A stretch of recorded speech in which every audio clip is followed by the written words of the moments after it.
My name is Bill Kirchoff. My story is I'm part of a family of four. We have two children, and my wife is a professor at Le Moyne, and I'm in the sales industry with coffee sales for distant lands. Both of my children have had lots of both medical and mental challenges over the years dealing with autism and special medical issues. So I've become an advocate for parents of special needs children, and I've also been through a lot of the different challenges that come with it. So I feel as though I can be some type of a resource to people who've been through this and try to help them open up and be more knowledgeable about what the process is to get the help that you need. I've been a parent of two now for 30 years. My daughter just turned 30 a month ago and changed our lives. We didn't expect it. She was a big surprise to us. We were a month into our marriage, and we fell in love with her. She was a beautiful 10-pound, 5-ounce baby girl. She came 2 weeks late, and we were thrilled to have her. But very shortly into our parenting struggle at age 24, we found out she had severe epilepsy. And the first stint of epilepsy was when she was 6 months old, and it was very challenging to a 25-year-old to navigate that as a new parent. And luckily we had both of our in-laws, my mother and father-in-law, nearby to help us at that point. We were young and we didn't understand. We thought a baby was going to come out normal and we were going to be just normal parents. But unfortunately, we both had this unique, special child that we loved, and we guided through that process. We had the support network of family at that point. Through the years, our daughter's challenges grew. She had a heart condition. We had to have heart surgery. She had learning, disabilities, so we had to get those addressed. As the husband of a teacher, it was great to have my wife know that process of navigating, getting the resources for her, because my daughter was on heavy medication through the first 10 years of her life that held her back from, the normal learning process that kids go through. But my wife was a great advocate. We had, 6 years later, we had a baby boy. I was thrilled, happy as can be. My son is just a beautiful, very intelligent, smart, high-functioning autistic. He had his health challenges, had Kawasaki disease, and he's on the spectrum as both having an autoimmune disease, having autism, and having a depressive disorder. So through the years, we had lots of challenges as a parent, but we found resources, especially family. But about 5 years ago, our last parent passed away, and we realized that we couldn't do this alone anymore. And we found, a community with David's Refuge where we felt like we could share and also have love and support back. And it was a point when, my son had a breakdown, and he had to take a year off of college because of that breakdown, that we found David's Refuge, and it kind of turned our mindset around to being more open in sharing with people that we felt we could trust with that. For so many years, when we would share our struggles with other parents, we would sometimes distance ourselves from that network of friends, whereas with David's Refuge, every time we share, we feel like we gain friends. We're open, we're honest, we let it all out there, basically, with what we've been through, and it's been very instrumental in our recovery as parents and giving us the opportunity to, be more mindful in our approach to how we go about our daily lives. We take a step back and realize this is a long haul. As a parent of two special needs kids, we are in it, for a long haul. And the only way to get through that process is to have a support network and let go a little bit in terms of what you can and can't do. Sometimes things have to fall through the cracks that you can't get to. It's just a matter of trying to, have a support network that can understand you. And the fact that we also get to share in weekends away has been instrumental in our marriage, because so many marriages fall apart in the process of the struggles that atypical children can bring to a marriage. So we've been very fortunate in our last 5 years. Both my son is now graduated from college, magna cum laude. My daughter just got married. And I think a lot of these successes wouldn't have been possible had we not had a support network to kind of work us through some of the challenges. It's been, a challenge for me to let people inside of because from the outside, we looked like the perfect family. We wanted to keep that perfect family image going, because most of our network of friends were also in the same situation. They either appeared to have a perfect family or had the perfect family with no health issues, and that was our network. That's who we thought we needed to be like in order to be liked and have a network around us. Unfortunately, we found over time that regardless of how well you try to keep that image going, in trying to have the network of typical friends, and that you never succeed in fully, aligning yourself with a network that isn't able to let you be you. If you can be yourself and let go, and those friends are still with you, then I think that's the sign of a true lifelong friendship. And we've actually, in the last 5 years through David's Refuge, we've got countless numbers of parents that we've met through the process that we feel like we've gained as lifelong friends, because they understand. We can share with them what we go through, and honestly, they understand, and we know that we're not alone, basically. I can think of a few moments in our journey as parents where people have really made a big difference in our parenting. One of which, my brother, who also has a special needs child, jumped in at probably our lowest point when my son attempted suicide 5 years ago. He came out and spent weekends with us every weekend after working all week, to visit David, to spend time with him. It was unconditional love like that, in my eyes, that helped keep us together and moving forward on the journey. It was a lot of people at that point distanced themselves, that maybe they just didn't know what to do or say. But my brother actually has a special needs child, and he jumped right in, full steam, visited David, visited us, helped us. And it wasn't just, weekends, it was phone calls throughout. It was, going to every event of David's, through his college career, including his graduation. That type of unconditional support was something that really helped us.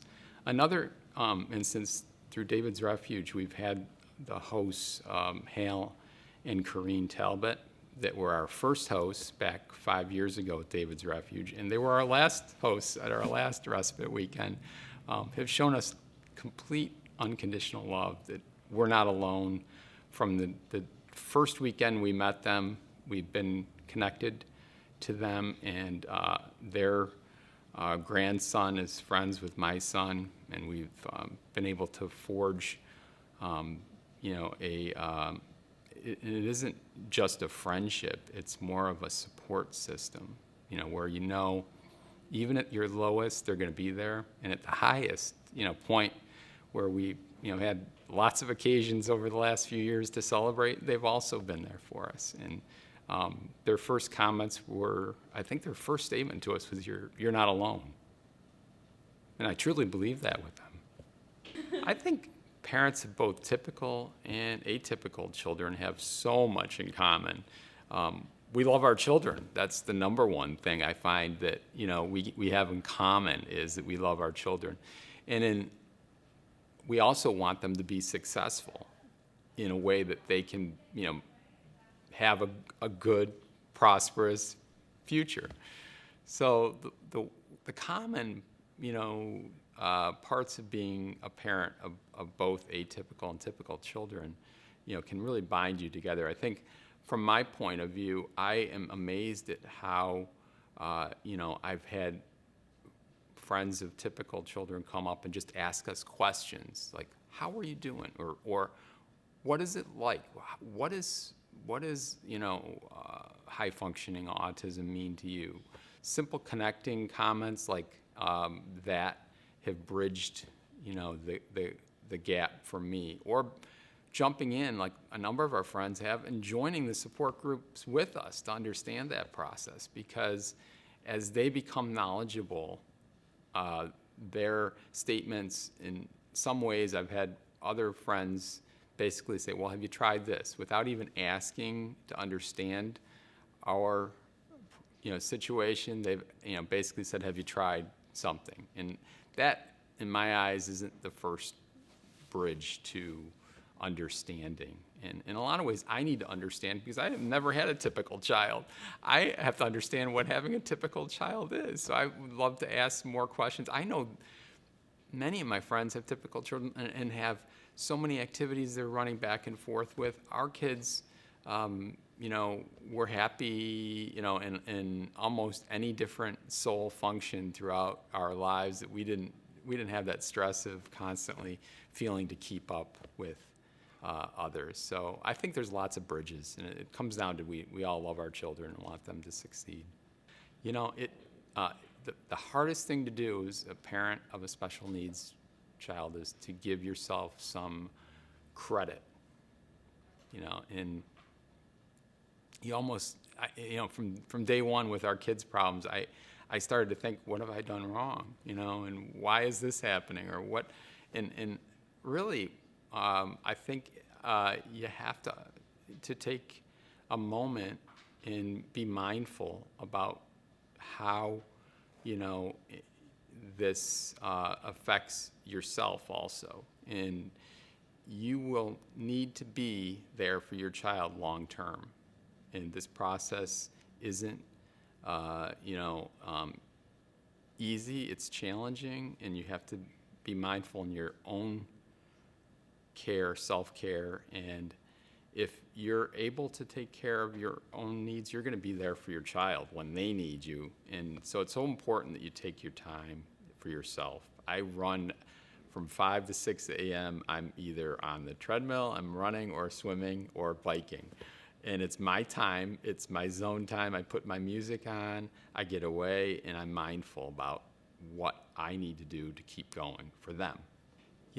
Throughout parenting of an atypical children, you'll run into situations where you're in a group setting, and it can be very difficult, to respond to atypical child's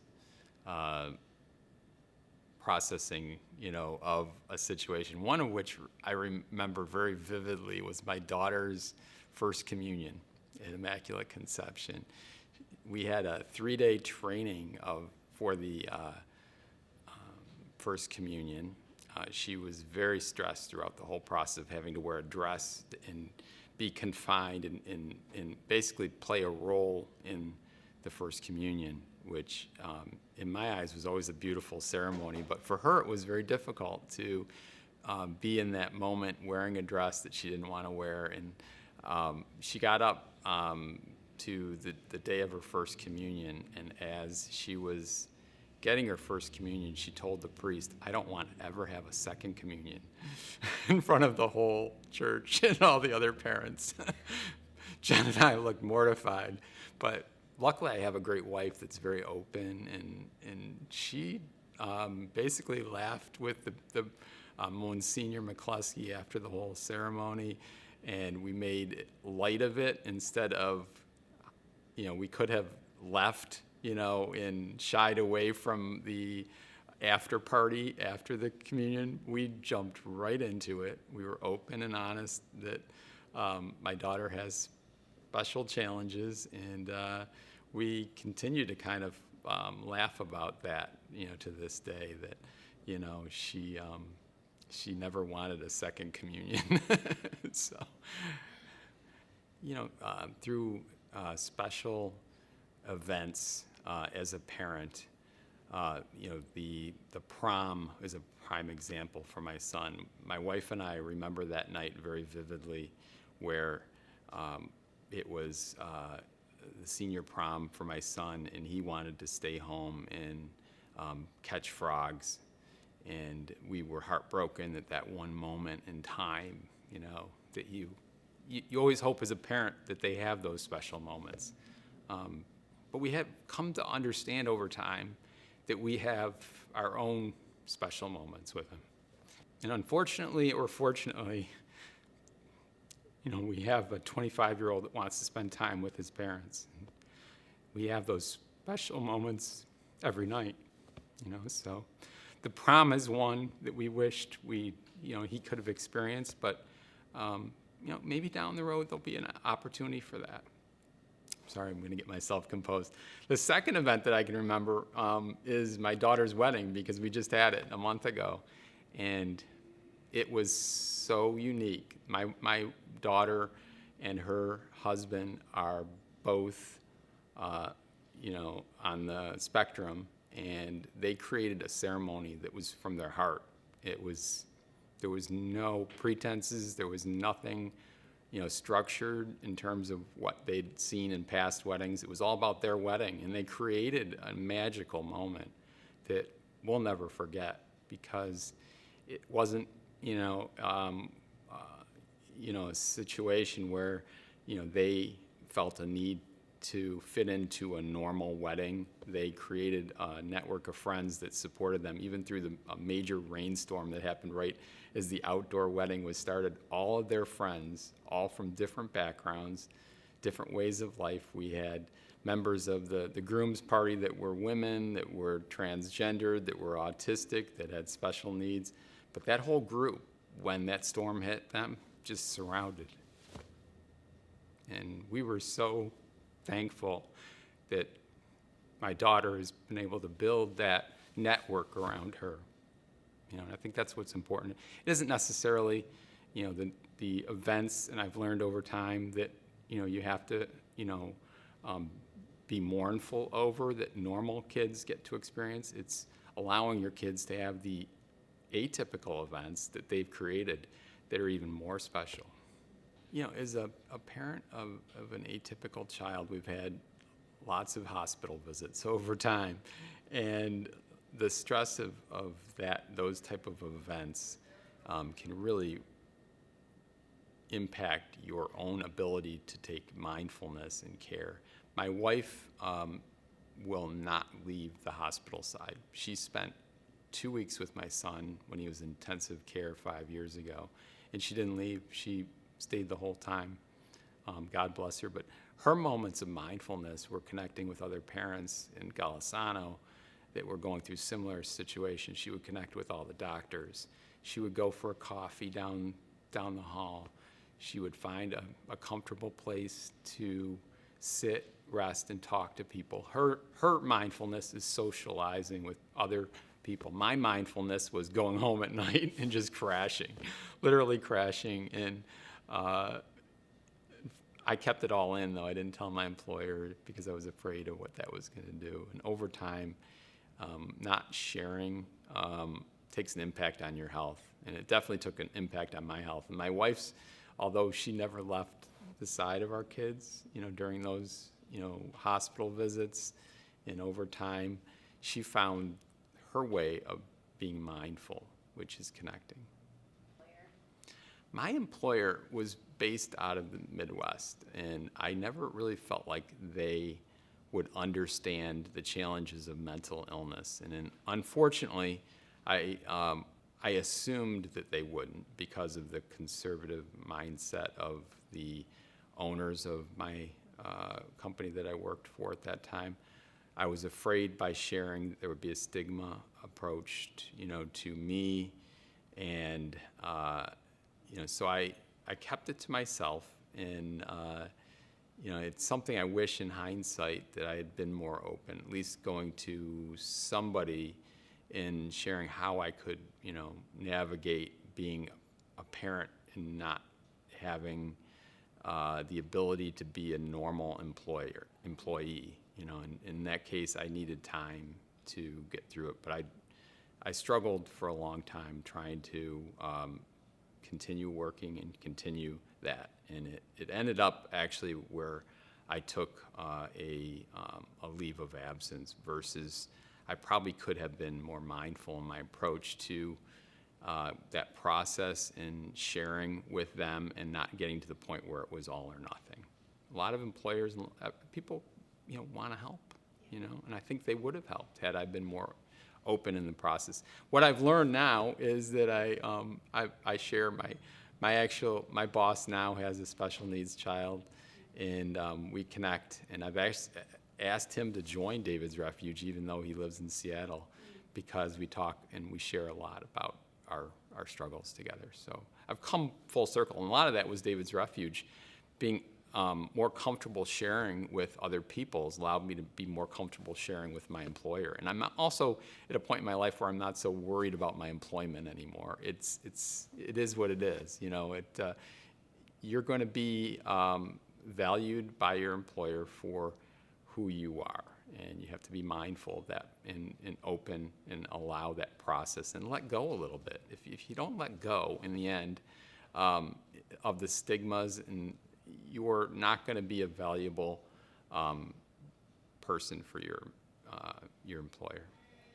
So, Right. As a parent of a special needs child, the value that I bring to my organization is compassion, it's focus, it's understanding what really is important, but there are challenges to my employment in terms of there are days where I need to leave at 1 o'clock, like today. My son's got an EKG and he's got blood work being drawn, but I love my job. I will be a valuable asset to my employer because they're allowing me the flexibility that I need as a parent and a caregiver to do what's right. And they've joined in celebrating the fact that,